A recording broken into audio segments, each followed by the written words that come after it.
Hey, and welcome to the second part of this clinic introduction. Thank you so much for watching and welcome.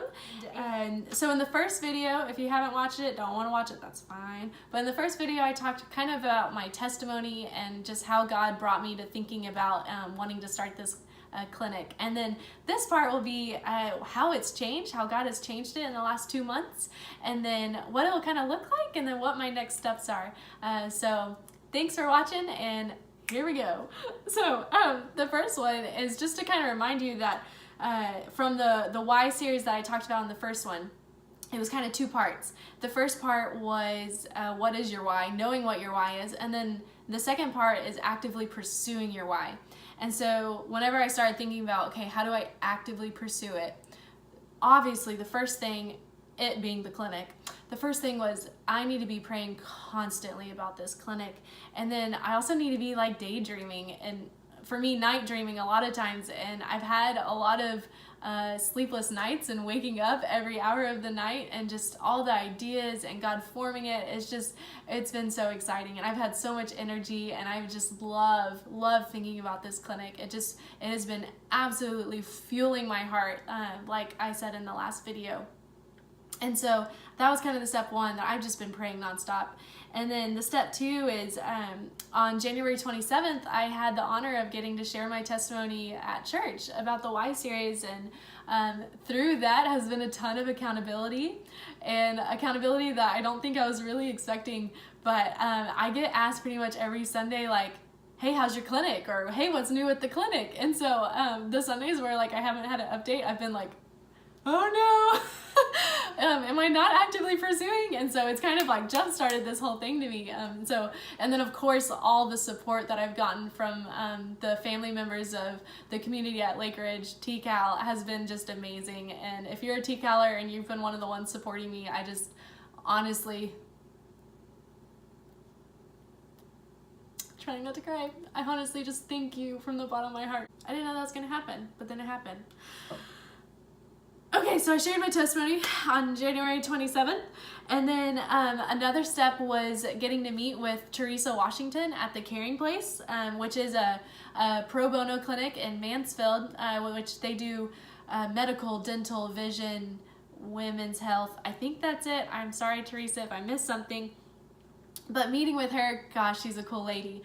But it kind of narrowed my focus from medical and therapy to kind of just therapy. And the reason for that is they are doing such a good job with the medical side of things that whenever I was there, I was overwhelmed with excitement for them, but didn't have that same excitement for me, if that makes sense. The world that I know is PT, OT, and speech, and I know that we can serve a huge chunk of the community through just therapy. And so if I could just narrow my focus to that, I feel like I would be able to serve people better.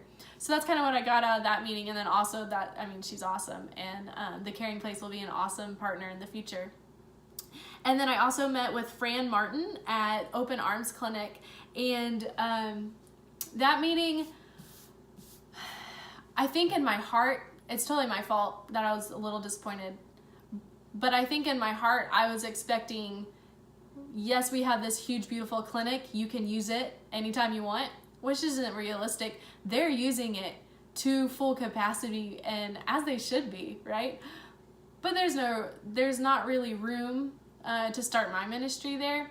And so I felt a little discouraged, but it also taught me that I don't think this clinic or my calling should be to join a already established clinic, but I think God is calling me to start my own.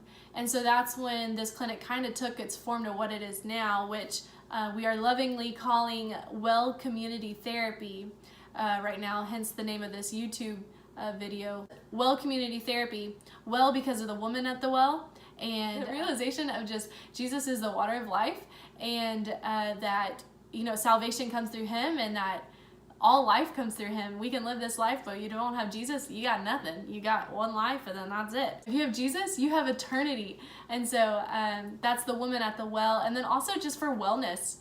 And when you're spiritually well, and you're physically well, and you're mentally well, you just have overall wellness, which I feel like should be all of our goals. And then community, because of the community at Lake Ridge, my church, and I just know that this clinic is going to have a huge tie to it, just because of the support that I've already gotten.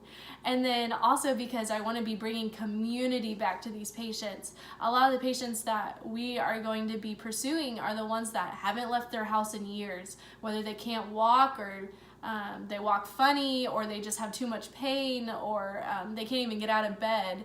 But these are the patients that we want to pull out of their homes and back into the community, to bring community back to them.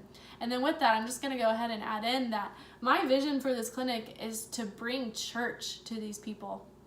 And not so much that they're going to sit down and listen to a sermon, but that we are the church, that we are going to surround them and love on them, not just body, but also spirit and emotional support as well. I want greeters. I want people from the second that they drive onto the parking lot to be helping them out of their cars, helping them to the doors, talking to them in the waiting room, just like you would at church.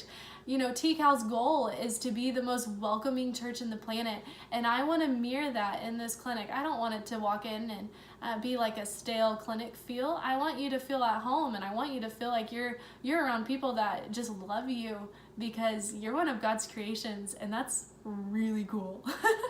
So anyways, that was just kind of a side note. So met with Open Arms Clinic, realized that I need to do my own thing, and with that, honestly, that's me stepping out away from my fear, because the thought of joining an already established organization is a lot more comforting than starting your own nonprofit. And I realized that I think I had those high hopes because I was kind of wrapping myself in fear.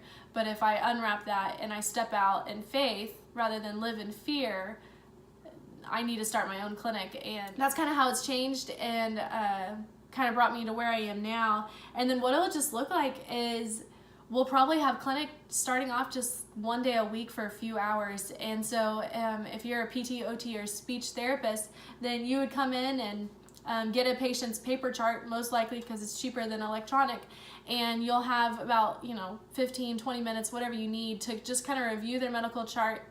And then you'll treat the patient for about an hour, and then review another medical chart, probably treat a second patient, and then handwrite a couple soap notes, and then be done for serving your, all in all, probably about 3 hours for the day. And so starting off, we'll probably only have a few patients as I get PT, OT, and speech volunteers. And then as it builds, we can add more times or more days, whatever works for my therapist.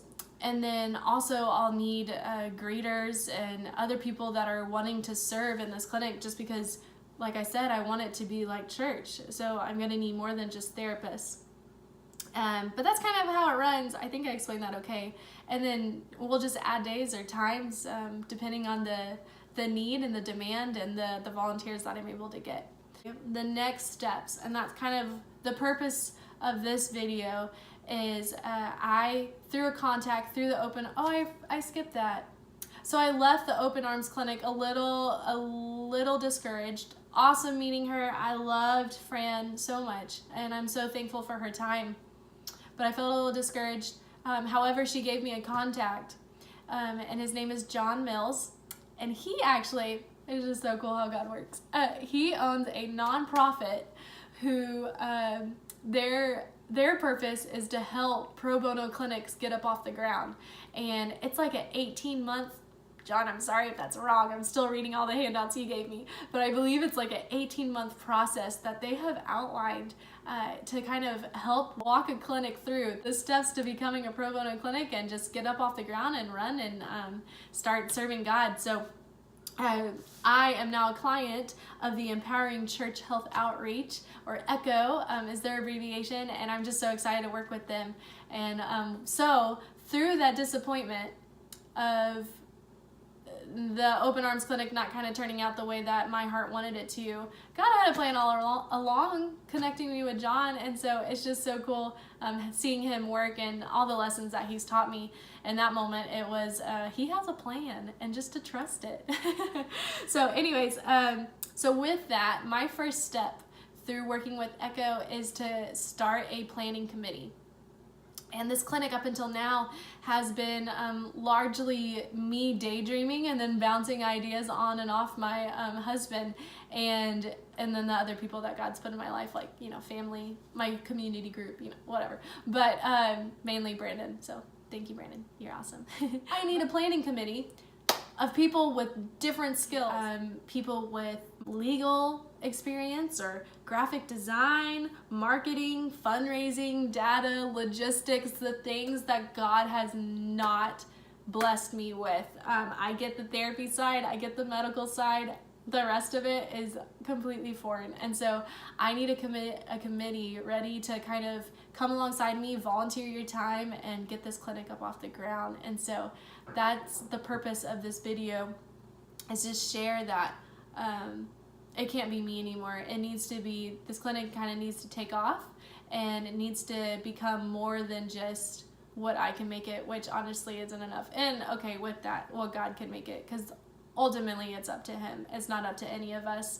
But I'm asking you, if you're watching this video, and despite my poor grammar and the mistakes that I've made in it, if you hear my heart for this clinic, and if you can close your eyes and see it in your brain and you feel called to help out, I encourage you to reach out to me. I made an email account, wellcommunitytherapy@gmail.com. Just email that, and so we can get in touch.